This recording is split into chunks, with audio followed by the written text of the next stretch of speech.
구독, 좋아요. 자, 1부 시작하겠습니다. 박상규 시사평론가님 나오셨습니다. 어서 오십시오. 안녕하세요. 예. 네. 자, 본격적으로 대장동.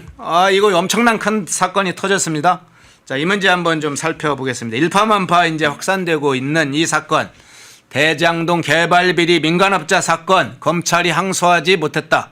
이 사건만으로 지금 중대한데 법무부의 개입이 있었다. 항소하지 못하도록 막았다. 이렇게 지금 알려지고 있네요.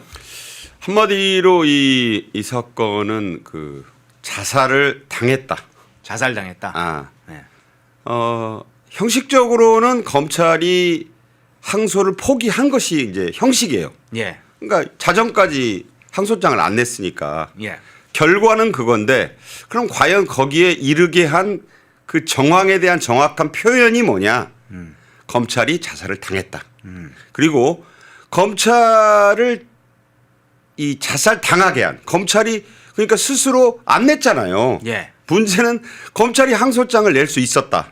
서울중앙지검장 정진우의 전결만으로 항소장을 접수시킬 수가 있어요. 예. 뭐 내부 절차, 결재 이런 거는 형식입니다. 형식. 그냥 그거 떠넘기기 위한 그 사장님 결재 받아야 돼요. 사장님 결재 안 받아도 돼요. 전무이사가 전결로 처리하고 책임을 지면 되는 겁니다. 그렇게 안 했어요. 그래서 그 뒤에 이제 뭐 검사들이 뭐 우리는 3대 0으로 다 100% 하기로 했고 중앙지검장의 결재까지 받아서 준비 잔뜩 하고 있었는데 이게 뭐 압력을 받아서 그렇게 된 거다라면서 끝나고 나서 뭐 이런저런 얘기를 합니다. 네. 물론 막으려고 했고 자기들은 할 만큼 했다라고 하지만 이것도 외연상으로 보면은 아니 뭐 그러면 직을 걸고 한 사람쯤 뭐 검사 아니어서 검사가 검사 옷을 벗으면 변호사 되잖아요. 뭐 그런 결기와 자존심이 있는 담당 검사 수사팀 공판팀에 한 명도 없었느냐. 뭐 이것도 분명히 지적할 수 있는 거죠. 그렇죠. 자, 이게 본질이다. 우선 예. 우리가 들어볼 건 들어보고 그다음 두 번째 그럼 누가 자살 당하게 했느냐. 그러니까 자살이라는 표현은 한동훈 전 대표가 썼어요. 네. 그러니까 자살한 게 아니고 자살을 당했다. 그러니까 누군가 죽어라고 한 거라는 건데 자, 그럼 죽어라고 한 사람이 있어야 될 거 아니에요. 예. 거기에 대해서 지금 뭐 허연준 앵커도 정성호 법무장관이다 뭐 이런 얘기 합니다만 정성호 법무장관 첫 번째 반응 나는 아는 바 없다. 아는 법 없다. 아니 왜냐하면 네. 법무부 장관은 이 서면을 통해서 검찰총장에게만 지시를 할 수가 있어요. 네. 법이 그래요. 네네. 근데 서면 없잖아요. 그리고 이런 거 하려면 위원회의 의결, 이 심의를 거쳐야 돼요. 네. 또 이런 것도 안 했어요. 네. 그런데 나는 아는 바 없다 이래버리면 그럼 증거를 누가 내놔야 되느냐. 그 노만석 검찰총장 직무대행이 내놔야 하잖아요. 네. 내가 정성호 법무장관 혹은 이진수 법무차관으로부터 항소 포기를 종용 네. 혹은 지시하는 전화를 받았다. 안 하잖아요. 그런 얘기. 그러니까 증거가 없어. 그러니까 나는 아는 바 없다. 이렇게 된 거예요. 네. 그러니까 모두가 가리키긴 가리켜요. 정성호 법무장관밖에 할 사람이 없는데 이진수 법무차관이 했다라고 하는 거는 차관은 장관이 하라고 하니까 했겠지. 뭐 이런 분위기 아니겠습니까? 네. 자, 이런 형국이다 지금. 그다음 그러면 그 법무장관하고 법무차관만 책임이 있냐? 아니죠. 대통령실에 두 사람이 있죠. 네. 누굽니까? 봉욱 민정수석. 그리고 봉욱 민정수석 밑에 민정비서관이 있죠. 예. 그게 누굽니까? 이태형. 예. 이 사람 민정비서관 누구냐? 대장동 변호사예요. 그러니까요. 그러니까 이 둘도 지시할 수가 있어요. 예. 근데 증거를 안 남기겠죠. 증거를 안 남긴 걸로 돼 있어요. 그러면 누구에게 연락을 할 수 있느냐? 서울중앙지검장 정진우에게도 연락을 할 수 있는 것이고 또 뭐 대검 반부패부장 박철우 이 사람 재검토해보라고 했다잖아요. 그 서울중앙지검장까지 결재를 받아서 올렸는데 재검토해보라는 지시가 왔다. 이게 누가 했느냐? 대검 반부패부장 박철우가 한 거예요. 그럼 박철우는 누구냐? 이 사람 그 윤석열 정부 때 물 먹고 좌천됐던 사람이라고요. 그럼 뭐 알조잖아요. 이게 소위 알조가 이런 거라. 그러니까 대검 반부패부장은 그럼 자기 멋대로 재검토해보라고 했겠느냐? 이 검찰총장 직무대행 노만석한테 물어봤을 거 아니에요. 예. 이런 게 왔는데 어떻게 할까요? 야, 네가 알아서 해. 그 내까지 어떻게 신경을 쓰나? 뭐 이게 제 생각이에요. 예. 증거들이 없어요. 반부패 부장이 재검토하라는 지시를 했다는 건 있는데 아니 내가 재검토하라고 그랬지 언제 하지 말라 그랬어? 이렇게 지금 발을 빼고 있는 형국이다. 그러니까 이제 중앙지검장이 사표를 냈어요. 여러분도 네. 아시다시피 7일 날. 이제 최소한의 책임을 지겠다는 거죠. 최소한의 책임. 그런데 다들 하는 얘기가 선우가 틀렸다. 아니 사표를 이 간소장을 제출하고 나서 하기 전에 내고 직을 걸고 하다가 안 되면 사표를 내면 되는 것이지 그걸 못 막고 항소가 안 된 상태에서 책임을 지겠다고 사표를 낸다? 이거 몇 점 줘야 됩니까? 이거 낙제점인 거예요. 그래서 중앙지검장이 그나마 지금 형식적으로 책임을 지겠다고 사표를 뒤늦게 낸 것이다. 자, 그러니까 자, 종합적으로 제가 이렇게 말씀드립니다. 여러 사람이 찔렀어요. 예. 여러 사람이 자살을 당하도록 했다라고 추정이 돼요. 그런데 자국이 없어. 자국이 없어요. 그게 사건의 본질입니다, 지금. 네. 예.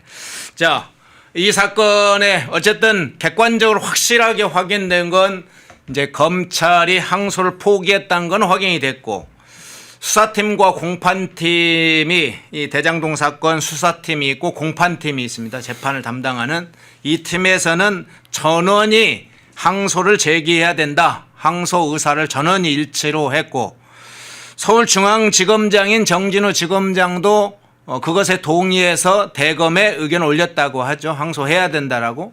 그런데 이제 그 후에 바뀌었습니다. 그 후에 거꾸로 대검과 윗선의 지시가 있어서 이제 정진우 중앙지검장도 항소하지 않는 것을 끝까지 이제 막판에 바뀌었다고 하는데 이제 책임에는 경중이 있죠.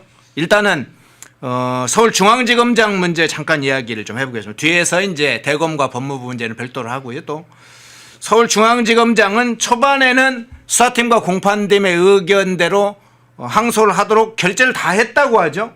그런데 이제 또 막판에 바뀌었어요. 그러니까 기록에는 남아 있어요. 예. 그러니까 자기 결재라는 사인을 했어요. 예. 근데 이제 서울중앙지검장이 사인을 하면 제가 여러 번 말씀드리지만 이것만으로 그냥 접수시키면 된다고요. 예.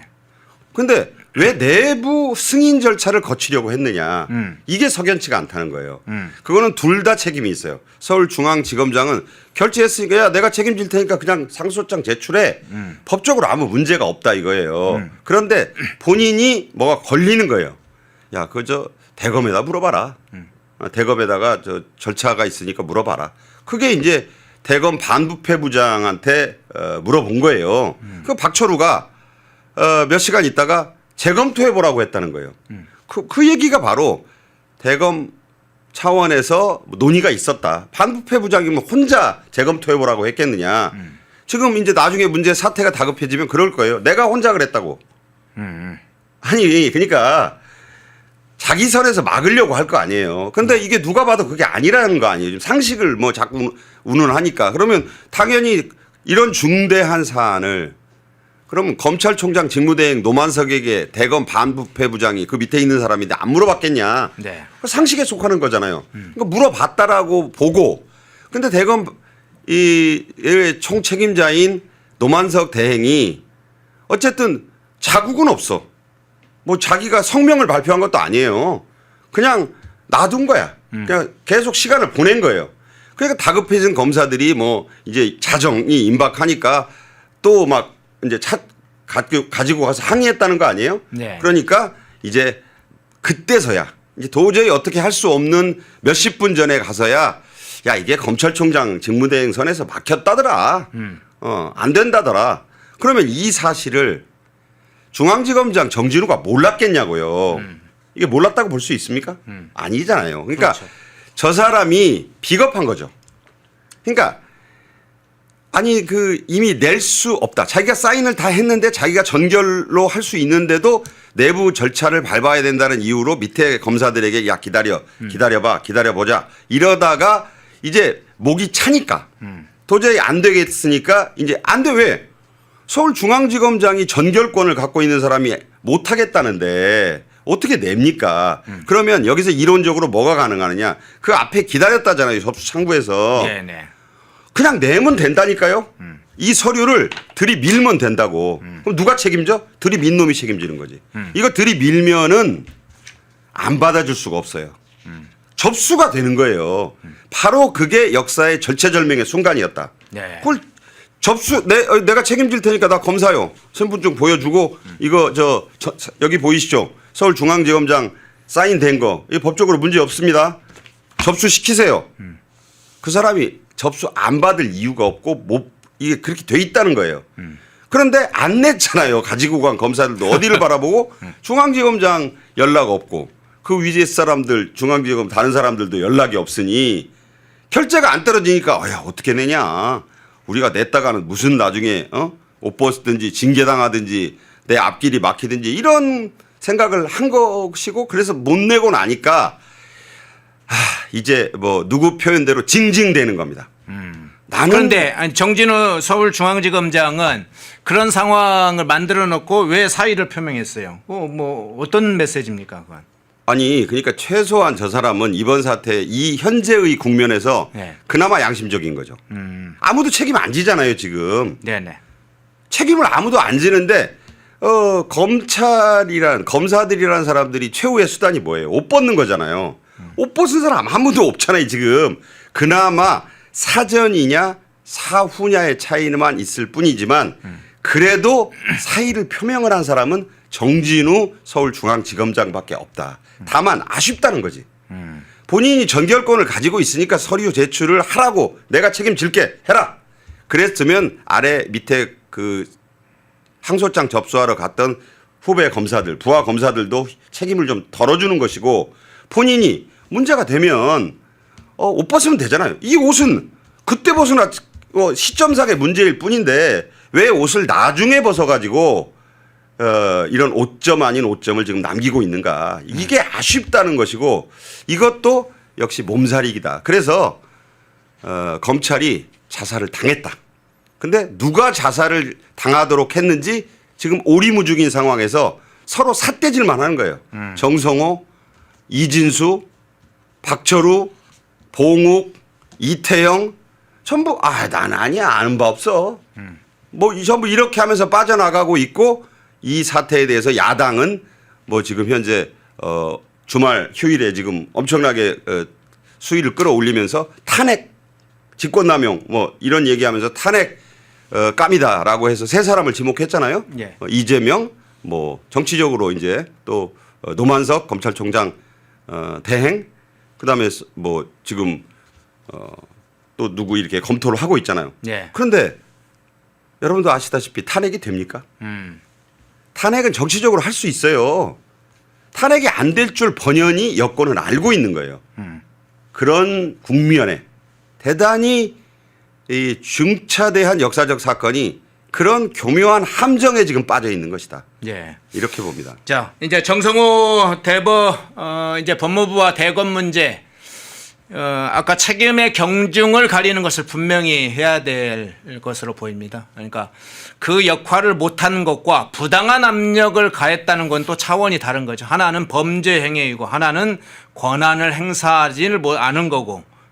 자, 일선 검사들 수사팀의 책임을 상당히 방금 이야기를 해주셨고 서울중앙지검장은 지검장대로 그것을 자기 책임하에 항소 포기가 아니라 항소를 할 수 있도록 지휘하지 못한 책임이 분명히 있습니다. 문제는 이제 부당한 압력을 가했다고 하는 부분에 대한 윗선의 지휘에 의해서 이루어졌다는 건 완전히 다른 차원이죠. 그러니까 이 검찰 조직도 하나의 수직적인 체계입니다. 권한을 가지고 있다 하더라도 수직적인 체계이고 그 수직적 체계가 무너지면 검찰 내부도 사실은 굉장한 타격을 받는 것도 분명하기 때문에 지휘권이라는 것은 분명히 사용이 돼야 되죠. 그냥 하부에서 의견이 있다고 막 이 상부의 지시를 거절할 수는 없죠. 이제 여러 가지 이것들이 같이 병행될 텐데, 자, 부당한 윗선의 지휘가 있었다. 이건 대장동 수사 공판팀이 이미 밝혔고 언론의 취재에서는 법무부 장관 차관의 사실은 의견과 지시가 있었다 이런 이야기했는데 정성호는 오늘 아침에 지금 출근하면서 입장을 밝히는 걸로 보입니다. 자신은 아는 바가 없다. 그냥 상황을 법무부에 종합적으로 판단해서 그냥 한 것으로 안다. 이렇게 밝혔는데 노만석 검찰총장 직무대행은 정확하게 발표했어요. 법무부에서 의견을 준 것을 참고해서 법무부의 의견을 참고해서 본인이 결정했다. 이렇게 밝혔어요. 법무부 의견이 있었다는 거죠. 법무부 의견이 없은 게 아니라 법무부 의견이 있었다는 건 노만석 검찰총장이 밝혔어요. 이미. 그러면 이제 법무부 의견은 정성호는 모르는 법무부 의견이 있다는 것인지 이것도 이제 제기되는데 윗선에 의한 지휘 이걸 이제 검사도 제기한 바 있고 언론에서는 법무부 장관 장차관의 지시가 있었다는 것을 상당히 보도를 하고 있는데 노만석 얘기까지 포함한다면 윗선의 지휘 이 부분은 어떻게 해석을 하십니까? 여러분들 좋아하시는 뭐 첩보 영화 예. 특히 미션 임파서블에 여러 번 나오는 게 있어요. 예. For your eyes only. 예. 만약 이 사안이 외부로 알려지면 우리는 자네의 존재를 부인한다. 그거 잘 아시죠? 예. 이런 거예요 이게. 예. 뭐냐면 이제 일요일 날 노만석이 급해지니까 총대를 메고 나. 이번 사건은 총대맨이 누구냐인 거예요. 총대를 맨 사람. 제가 용어를 만들었습니다. 예. 총대맨 논쟁이 된 거예요. 예. 그럼 그 총대를 누가 맸느냐?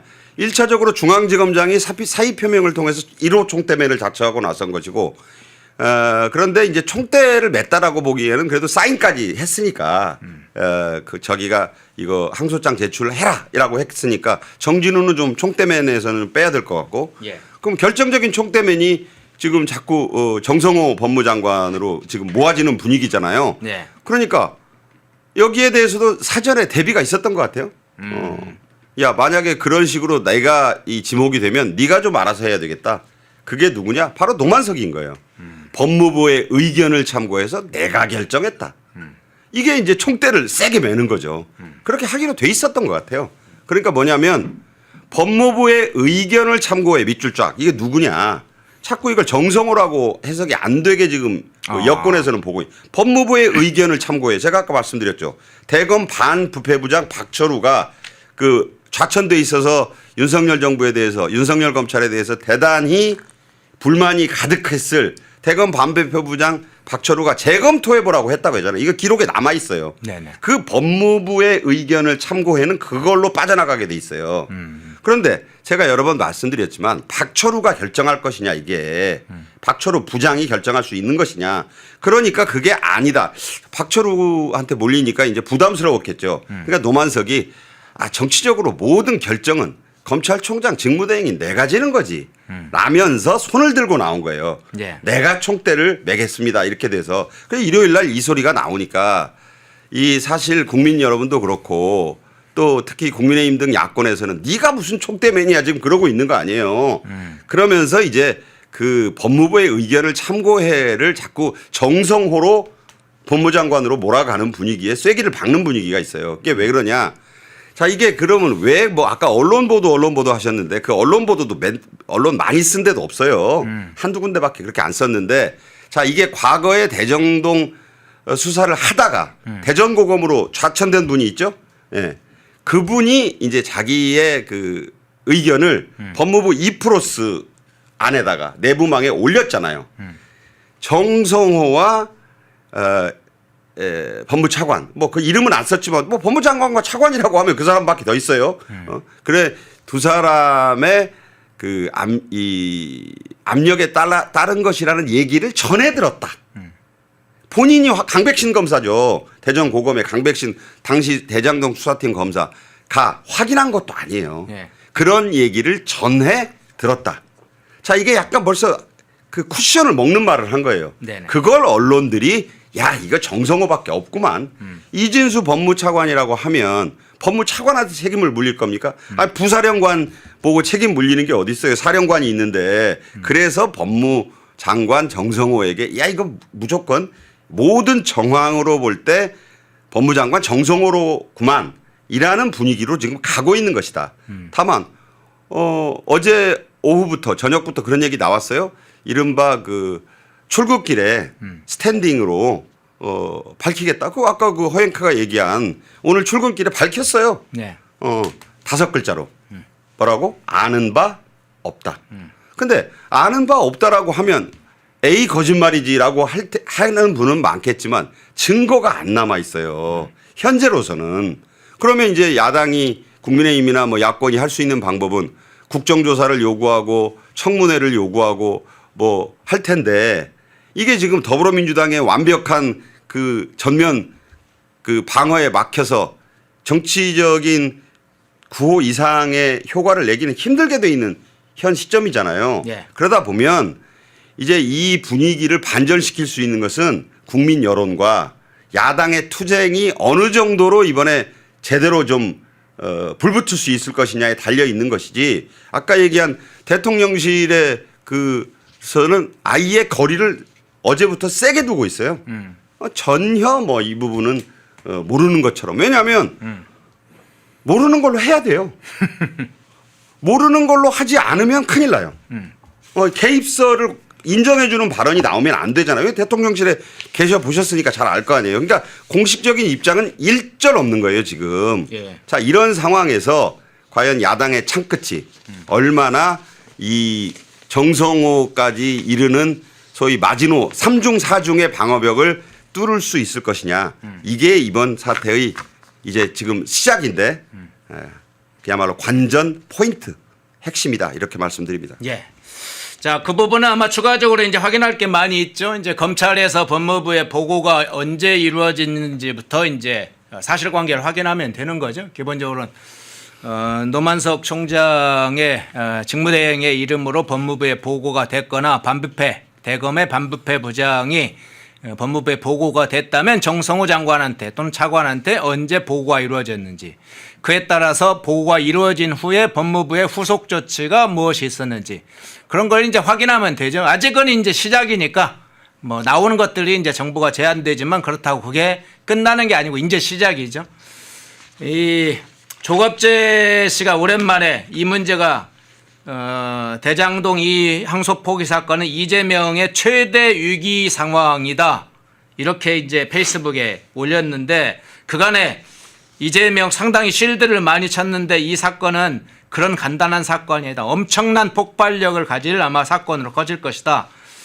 이 관련자들 구속을 시키지 않는 한 그러니까 이번에 항소 포기의 이 관련자들을 구속을 시키지 않는 한은 이 문제는 해결이 안 될 것이다. 이제 오랜만에 이제 조갑재 대표가 이 문제에 대해서 매우 심각한 사안이 터졌다. 이재명한테는 이제 그런 방어가 불가능한 아마 이렇게 이야기했네. 모든 의혹은 이제 대통령을 향할 것이고 민주당은 방어가 불가능해질 것이다.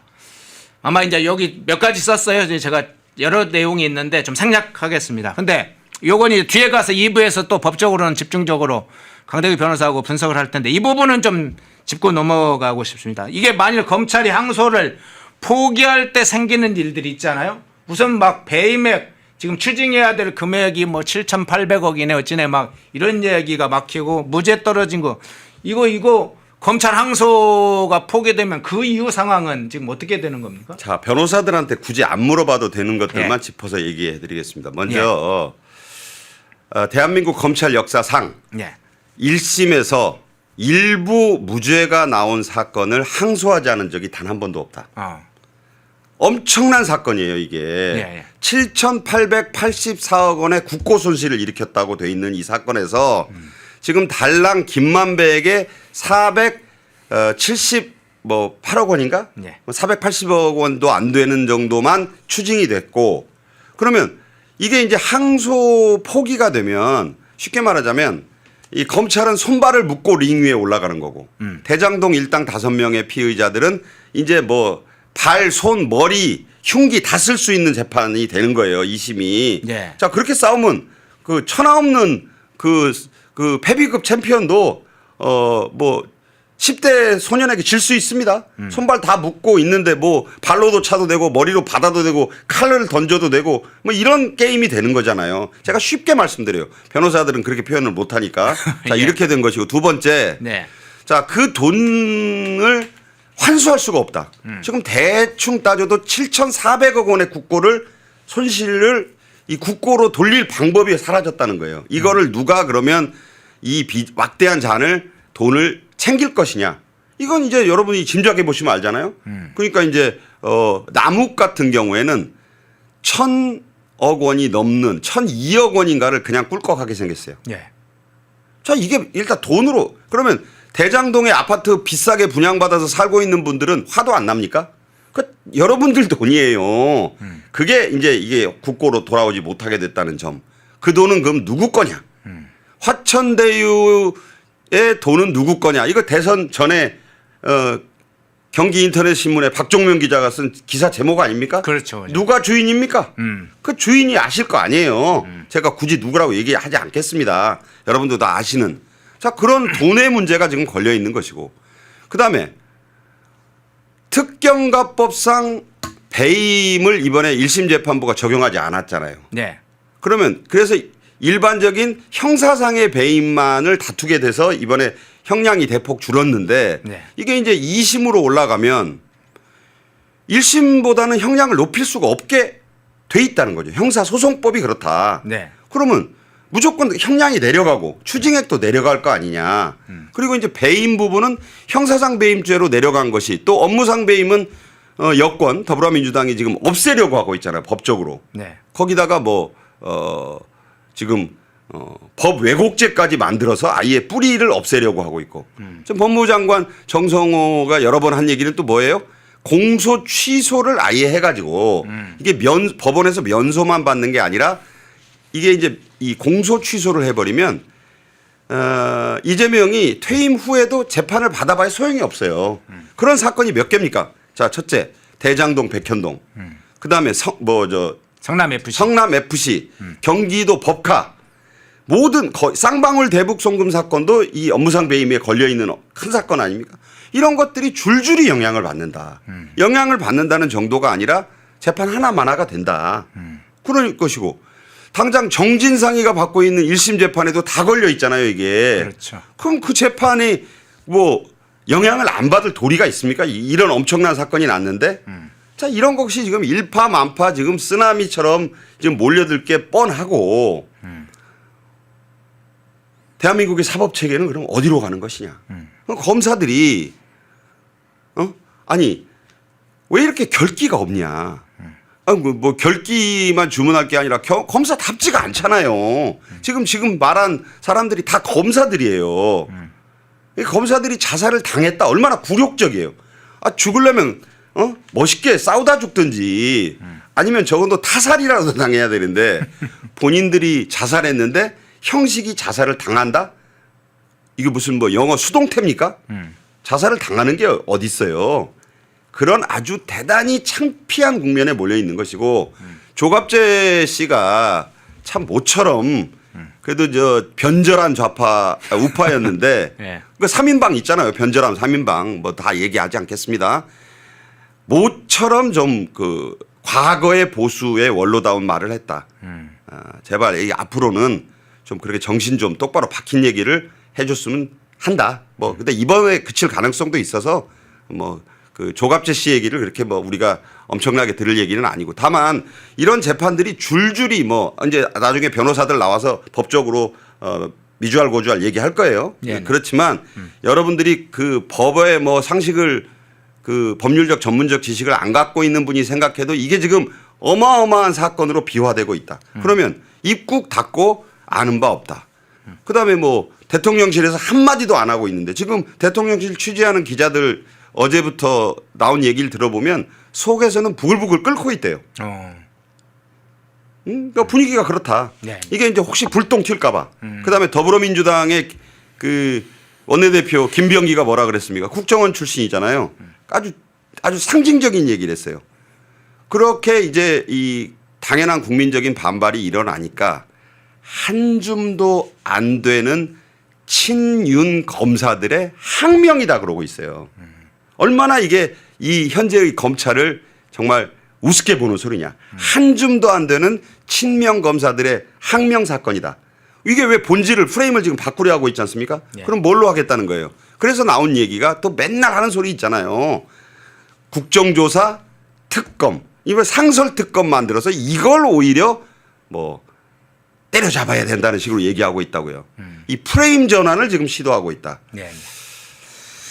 자, 대장동 항소포기 관련된 검찰의 항소포기죠. 검찰의 항소포기 사건은 좀 뒤에서 더 법적인 문제를 좀 세부적으로 좀 뒤에서 다뤄보겠습니다. 자, 다른 주제로 넘어가 보겠습니다.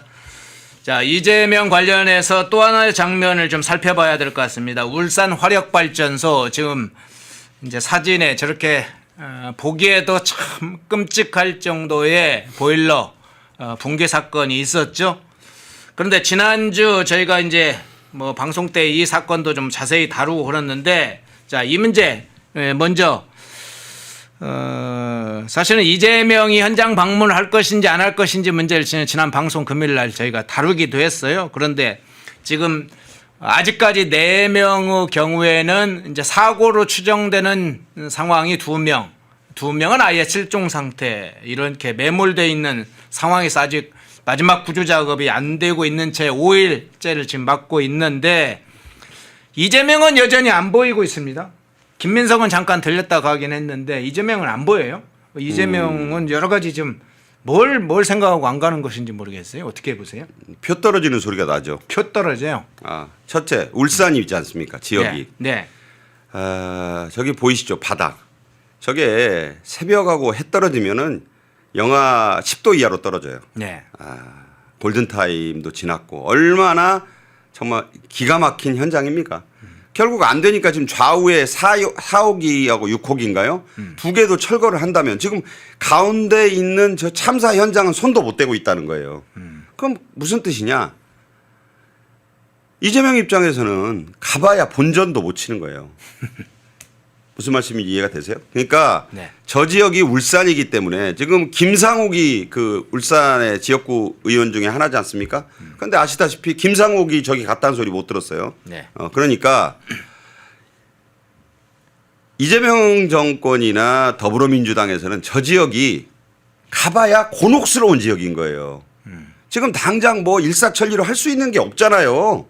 발파 양쪽은 또 발파해서 무너뜨린다 그러지. 그러면 지금 안에 갇혀 계신 분들은 그냥 시신으로만 이렇게 찾을 수 있는 그런 상황에서 지금 전혀 손을 못 쓰고 있는 거예요. 그럼 김민석은 뭐 안 갈 수가 없잖아요. 저런 일을 하라고 있는 게 총리니까. 예. 그냥 뭐 가서 그냥 얼굴만 비치고 나왔고, 주말에 딴 일 같으면 100% 갔겠죠. 예. 울산에 김상욱이까지 불러서 갔을 거예요. 그게 우리가 지금까지 뭐 현장 그리고 무슨 재해 조난 이런 사고에서 지금 이재명이 보여온 여러 가지의 그 강경 기조에 비추면 전혀 이해가 안 되잖아요. 금요일 날에는 뭐 그 외교하느라고 힘들었다고 하루 뭐 연차까지 냈다는 거 아닙니까? 몸 컨디션도 회복됐을 텐데 저런 참사 현장에 전혀 나타나지 않았다? 울산의 민심이 부글부글 끓고 있다. 저 지역 자체가 사실 지금 더불어민주당에게는 내년 지방선거에 기약을 하기가 어려운 지역이 됐어요. 예. 제가 왜 이걸 정치공학적으로까지 말씀드리냐면 가서 뭔가 내 낯이 좀 서야 되는데 낯이 쓸 일이 없다. 가서 죄송하다. 유족들 만나서 만약 손 부여잡으면 뭐 아이고 대통령님 좀 잘 오셨어요 하겠어요? 날선 비판 아니면 막 울부짖는 함성이나 나오지 않겠습니까? 포인트가 안 올라요. 저는 그렇게 봐요. 예. 그래서 아예 그냥 안 가고 총리 갔다는 것도 가서 뭐 별 얘기했다는 소리도 안 들리고 현장에 답이 없다 지금. 정말 안타까운 현장입니다. 저기가 특정 지역이었다면 그랬을까요? 저는 좀 다르게 봅니다. 네. 어디라고 말씀은 안 드리겠습니다. 예. 자, 그 시기에 이재명을 뭐 하고 있었을까요? 6일에 저 울산 화력발전소 보일러 붕괴 사고가 있었죠. 지금 9명 중에 7명이 매몰됐다는 소식이 그때부터 이제 이 6일부터 시작이 됐는데 6일, 7일, 8일 거쳐가면서 이재명은 이런 일들을 했습니다. 내란 특검의 기한 연장을 요청한 걸 승인했습니다. 그래, 내란 특검은 좀 더 한 달 이상을 좀 해봐라. 인력도 좀 더 늘려달라고 하니까 더 늘려라 해서 그거 사인했어요. 자, 그 사이에 적십자 무슨 회장이 인종차별적 발언을 했다고 그래서 대대적으로 막 비판하면서 감찰을 지시했습니다. 그 외에도 막 그런 일들 몇 가지 하고 있었죠. 지금 생명이 왔다 갔다 하는 대형 사고, 뭐 정부마다 대형 사고가 있었고 박근혜 정부 때와 윤석열 정부 때도 있었습니다. 뭐 세월호든 이태원이든 여러 대형 사고가 있었는데 문재인 정부 때도 물론 정부 때는 더 압도적으로 수가 많았고 그때마다 지금 이재명 해온 발언이 있어요. 그 관련된 세월호 때든 뭐 이태원 때든. 근데 이재명은 이 시기에 내란 특검 기한을 연장하고 적십사 회장 뭐 인종차별 발언하고 이런 시기를 하고 있어요. 지금 아까 이제 말씀하신 정치공학적으로 이야기를 해주셨는데 이게 지금 말씀하신 대로 악재는 피하는 것인데 이건 최고 지도자가 그것을 피하면 누가 그걸 해결합니까? 그러니까 아까 말씀드렸잖아요. 금요일 날은 그 외교 때문에 몸살 감기가 났다고 하루 연차를 내서 이제 공식 업무를 보지 않았고 네. 토요일, 일요일 뭐 계속 이어지는 이틀 동안 정말로 아프거나 컨디션이 안 좋았으면 지금 허 앵커가 말씀하신 그런 내용들도 하지 말아야죠. 예. 할 거는 또 다 했어요. 근데 그게 이제 정치적으로 보면 현재 여권에게 유리한 얘기들 또 지지층들이 좋아할 만한 것들은 다 결제하고 사인하고 했잖아요. 그런데 툭하면 현장을 강조하잖아요. 장관들 보고도 현장으로 나가라. 현장에 답이 있다. 그리고 중대재해처벌법에는 누구보다도 예민하고 민감하고 강경하잖아요. 그랬죠. 아니 지금 대한민국에 저 울산 화력발전소 탑 붕괴 사고만큼 심각한 사고가 어디 있어요. 지금 4분의 생명이 좀 심하게 말하자면 산채로 지금 저 밑에 있다고 377일 만에 나온 뭐 그 과거 산풍 때 얘기도 하니까 꼭 돌아가셨다고 단정할 수만도 없는 대통령이 헬멧 쓰고 가야 될 거 아닙니까? 그 잘 하잖아요. 퍼포먼스. 가면 가서 뭐 저 쓰러진 철골 사이를 놔도 쳐다보고 왜 안 했을까요? 답이 없으니까. 포인트보다는 실점이 훨씬 많을 것 같으니까라고 저는 생각을 합니다. 예. 안 그랬다면 각오도 남을 만한 현장이에요. 그 말 잘하고 하는 김상욱은 왜 울산 지역구 의원이면서 뭐 했습니까? 왜 현장에 지금 시쳇말로 무슨 빼기도 안 보이는 겁니까? 이런 것들이 이 국민들이 볼 때는 좀 아니다. 할 건 해가면서 뭐 자기 일도 좀 하고 해야지. 정말 지금 대한민국에서 저 억장 무너지는 상황 속에서 유족들만 지금 이미 속이 까맣게 하얗게 다 타서 재만 남지 않으셨겠느냐. 저는 그렇게 생각할 때 모두의 뭐 대통령이 되겠다. 모두의 지도자가 되겠다. 과연 이 말이 지금 지켜지고 있는 것인가. 자문해 보면 알 일이다. 이렇게 생각합니다. 예.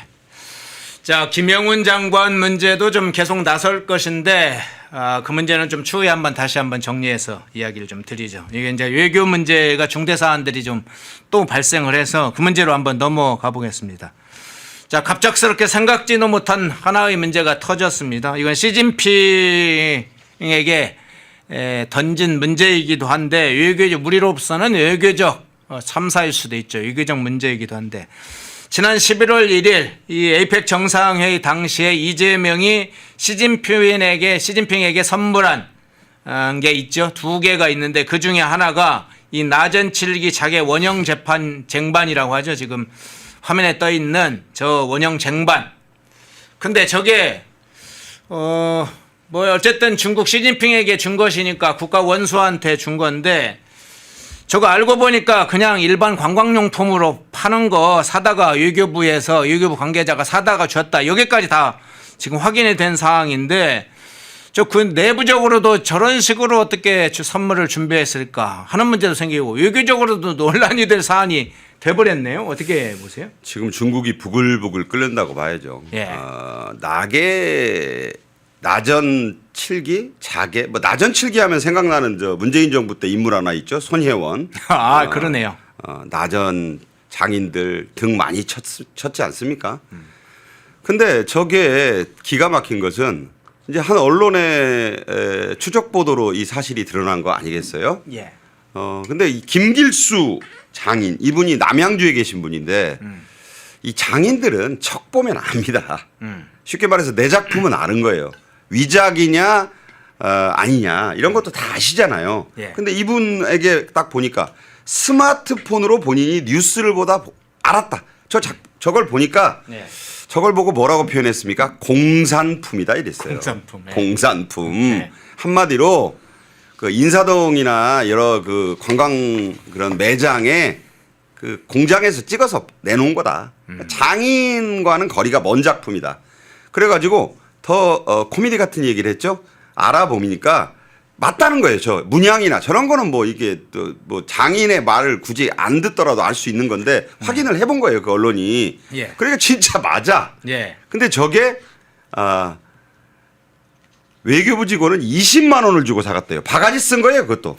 9만 원짜리 20만 원. 지 돈 아니니까 야, 그래서 인사동 가서 하나 사와 그랬나 봐요.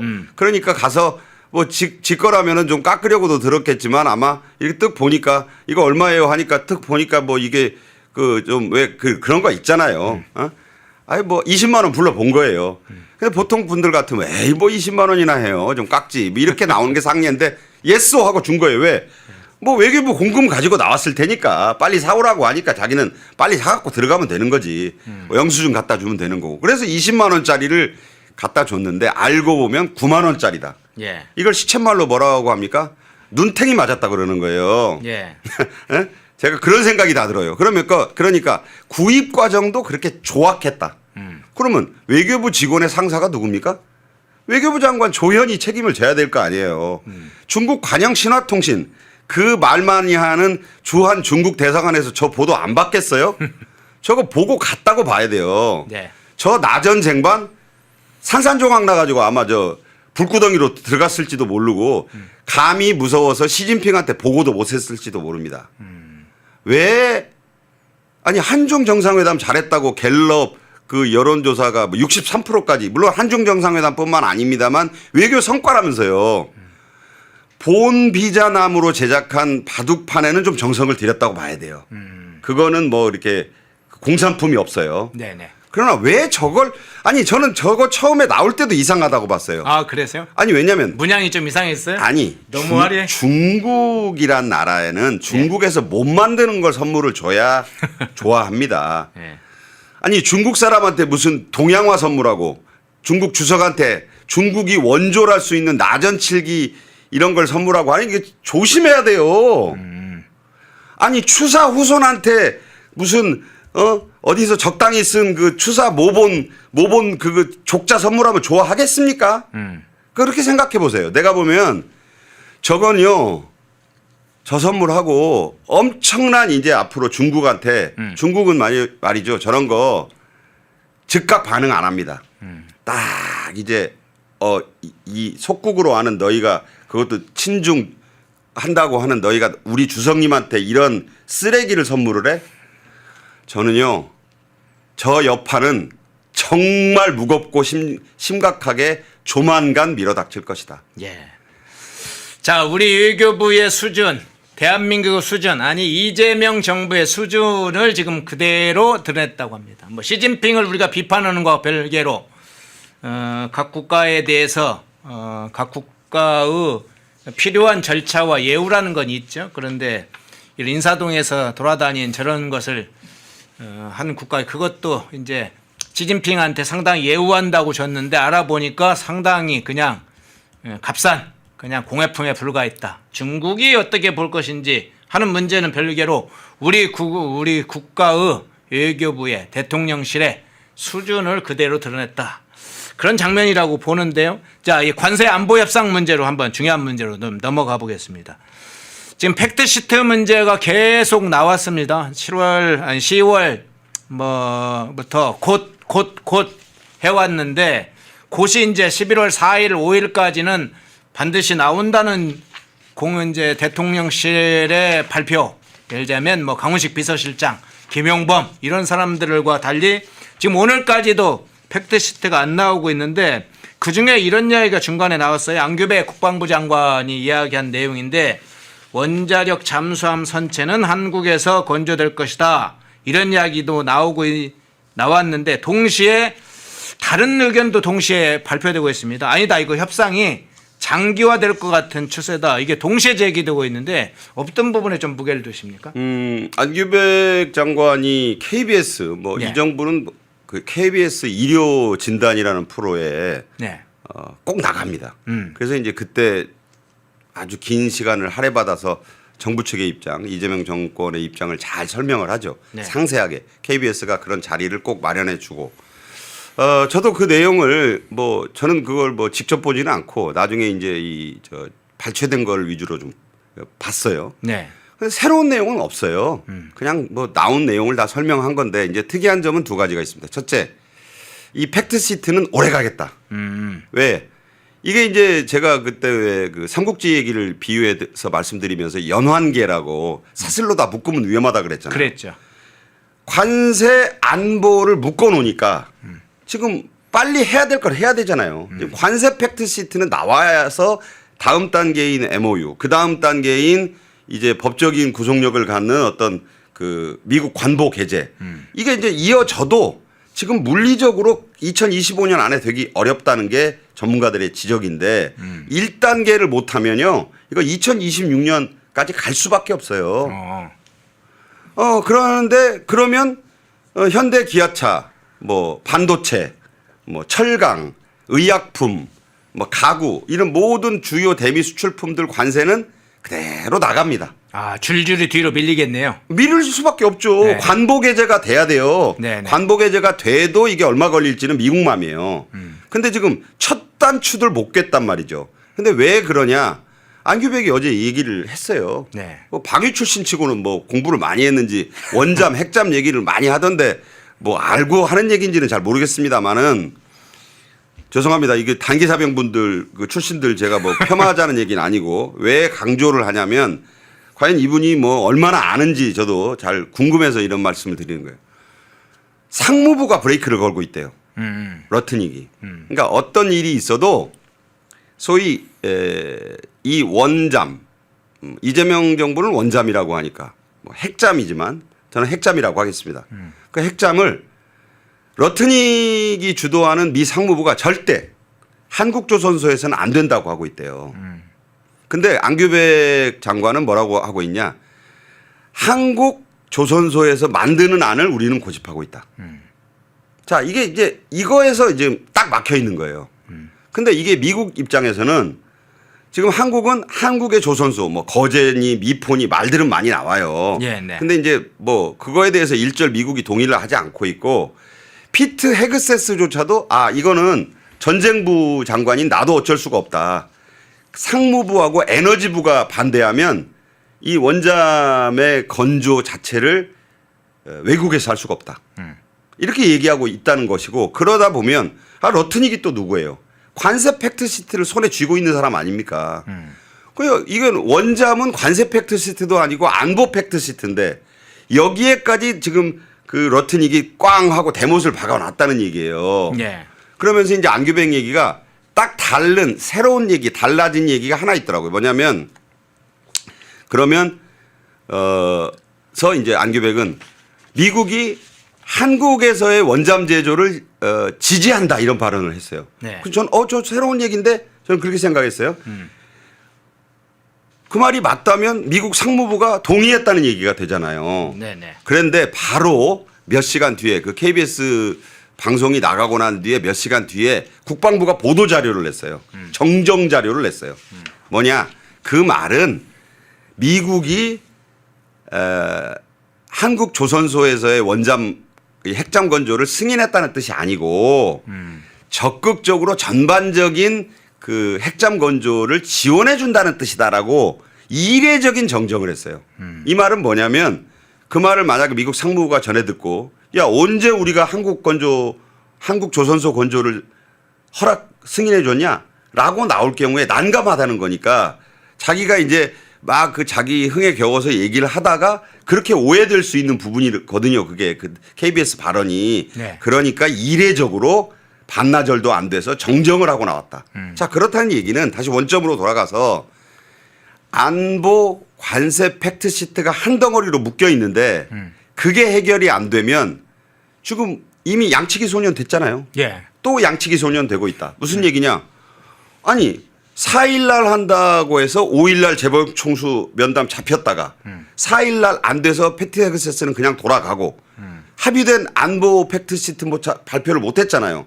그러면서 이번 주 그러니까 지난 금요일 지난주도 뭐 이제 지난주면 우리가 대충 금요일 아니면 토요일이잖아요. 업무 시간은 금요일이고 금요일날 토요일날 지날 때까지 아무 말이 안 나와서 기자들이 물어보니까 아니 뭐 이번 주 내에 안 된다고 안 될 수도 있다고 그랬잖아 라고 해서 그냥 또 넘어갔어요. 예. 그 일요일 거치고 오늘 월요일이에요. 예. 그 될 것 같으면 오늘 얘기가 나와야죠. 이 얘기가 이렇게 안 나온다는 건 이미 늑대와 양치기 소년이 됐어요. 예. 지금 근데 여러 번 그러네요. 아니 한두 번이 아니라. 그게 늑대와 양치기 소년 우화의 본질 아닙니까? 예. 자, 몇 번 속아요? 2번 속고 세 번째는 아무도 안 나오잖아요. 예. 양치기 소년이 아무리 얘기해봐야 지금 세 번째 된 거 아닌가요? 이런 식이 되면 정부가 무슨 이재명 정권이 무슨 발표를 해도 시쳇말로 콩으로 매주를 쓴다고 해도 안 믿는 상황이에요. 이 신뢰 불감증이 온다고요. 그러니까 자연스럽게 그 좀 양식이 있는 기자들은 이거 장기화네, 표류네. 지금 중요한 거가 지금 사실 지금 이 대장동 국내 문제의 대형 그 이 비리 사건에 대한 항소 포기도 엄청나게 지금 큰 국내적 사건이지만 외국으로 눈을 돌리고 당장 우리 국민들이 먹고 사는 문제와 관련해서는 이게 더 중요한 거 아닙니까? 관세 안보 팩트 시트가 지금 표류하고 있다. 장기화 국면이에요. 오늘까지 아무 얘기가 없어요. 그 지금 홍보수석부터 시작해서 이게 될 것 같으면 합의문도 없이 참 잘된 회담이라는 넉 달 전에 강유정 얘기가 아니 그 1단계도 안 나오니 그때부터 시작해서 지금 몇 번째 양치기 소년이 나옵니까? 송원석 국민의힘 원내대표의 지적이 딱 한 줄이에요. 예. 또 양치기 소년이 되고 있다. 예. 오늘 애초에 이제 재계 총수들하고 이재명하고 무슨 간담회 형식으로 만날 모임이 예정되어 있는데 그것도 지난주에 급히 취소를 했죠. 이재명 정권의 양치기는 계속되는 것 같습니다. 그런데 이거 별도 이 사안과 관련해 조금 각이 좀 떨어졌다고 봐야 되나요? 관세 협상도 아직은 뭐 타결이 안 됐는데 이야기를 하는 것이 맞는지 모르겠는데 이 문제는 한번 제기된 거니까 여쭤볼게요. 관세 협상과 관련해서 이 뭐 민주당은 MOU 양해각서 어차피 체결이니까 국회 비준이 필요 없다 이런 점을 좀 강조하고 있지 않습니까? 근데 국민의힘은 이제 관세 협상 자체가 조약이나 협정의 성격에 준한다 해서 국회 비준 동의 절차를 거쳐야 한다는 입장을 밝히면서 양충돌이 일어나고 있는 건 사실인데 조국혁신당과 진보당도 입장을 밝혔는데 국회 비준 동의를 거쳐야 된다고 입장을 밝혔네요. 이게 이제 조갑재 씨 얘기를 또 하지 않을 수 없는데 네. 완전히 좌파로 어떻게 보면 전향에 가까운 그 행보를 보인 조갑재 씨도 네. 대장동 사건이 희대의 이 폭발력을 지녔다고 얘기했잖아요. 그나마 이제 제정신이 좀 돌아왔다고 저는 생각을 합니다. 물론 뭐 제정신이라는 표현은 여러 가지 해석이 가능하니까 어쨌든 그렇게 하는 것처럼 오죽하면이라는 부사를 쓸게요. 오죽하면 조국혁신당하고 또 진보당이 예. 국회 비준이 맞다 그러잖아요. 자기들이 생각해도 이건 국회 비준을 받아야 된다. 헌법 제63조 1항.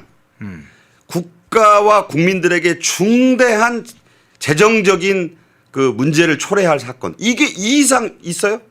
3,500억 달러, 2,000억 달러, 매년 200억 달러. 우리 지금 한국은행의 외화가 65억 불밖에 가용하지 않다는 국감 자료도 나온 마당에 아니 그만한 외화가 지금 없는데 돈을 200억인데 매년 200억인데 이제 150억은 외화 자산 운용 수익에서 나와야 되는데 65억밖에 없다 그러지. 네. 50억 불은 외국에서 국채 발행해서 조달해야 된다 그러지. 빚이잖아요, 전부 빚. 지금 빚이 반이 넘는 상황인데 이걸 특별법으로 더불어민주당이 자기들끼리 알아서 그냥 처리한다고요? 시급하다고? 말이 안 되잖아요. 국회 비준을 이런 걸 안 받으면 뭘 받습니까? 이것에 대해서 조국혁신당의 조국이나 네.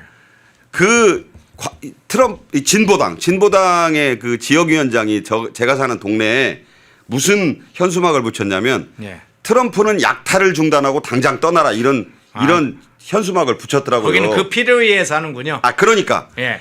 그런 진보당에서조차 이거는 국회 비준을 받아야 되는 사안이라고 했다는 것은 좌파 진영들끼리 그 안에서 생각해도 말이 안 되는 소리를 하고 있으니까 왜 특별법이라는 꼼수 우회로를 택하느냐.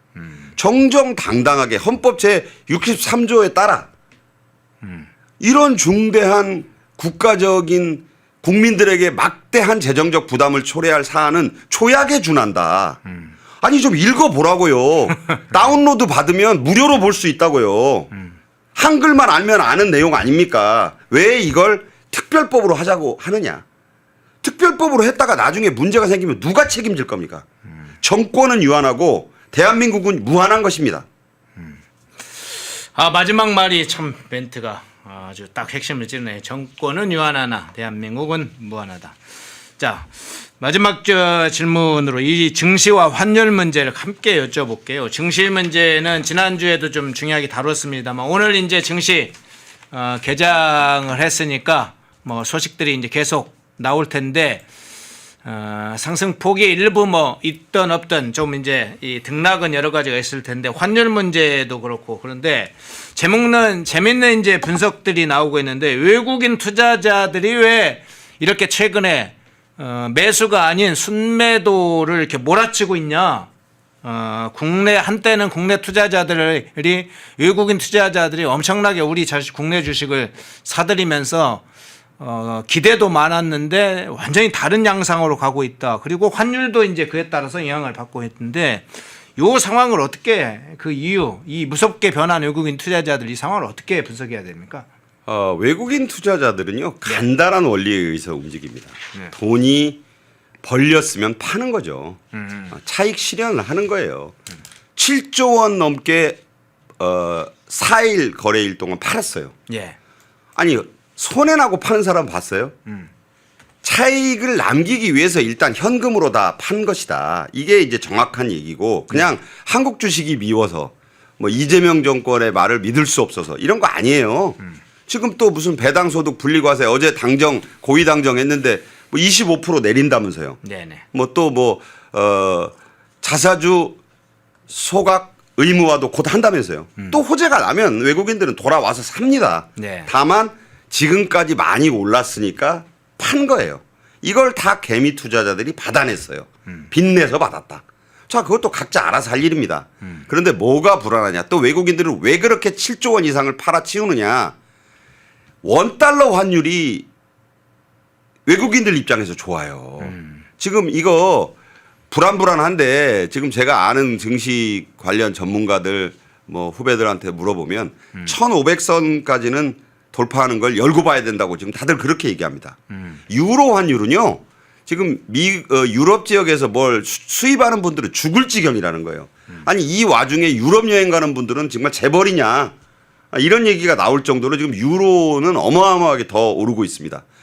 환율이 불안한 거는요. 대한민국의 현재 이 재정 상태에 대한 불안감이 커지기 때문이에요. 아니 환율이 왜 오르겠습니까? 이런 것들을 감안하면 과연 개미 투자자들만의 외로운 매수 행진이 이 외국인들의 막대한 차익 실현 매물을 언제까지 받아낼 수 있을 것인가. 또 하나 그 호재 정책이 발표된다 한들 수급이거든요. 증시는. 예. 수급에 의해서 프로그램이 작동할 수도 있고 하는 것이기 때문에 환율이 안 좋으면 외국인들은 나갑니다. 이건 그냥 경제의 자연스러운 흐름이에요. 그러다 보면 이게 인위적인 정책 한두 개로 이 흐름 자체를 완전히 뒤바꾸기는 어렵다. 나아가서 지금 안 되고 있는 아니 지금 뭐 외국인들이라고 지금 관세 팩트시트가 지금 장기화되는 거 안 보이겠습니까?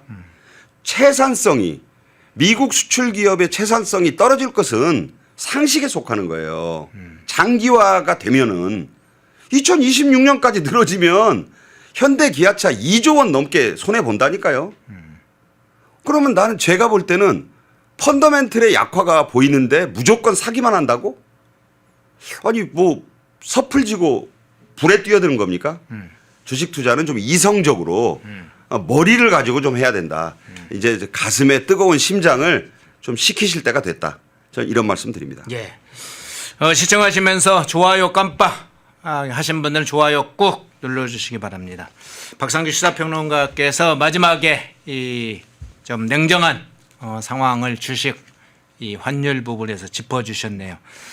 7,800억의 환수는 누가 해야 되는지, 환수는 빠이빠이 되는 건가요? 그건 누가 챙겨 먹나요?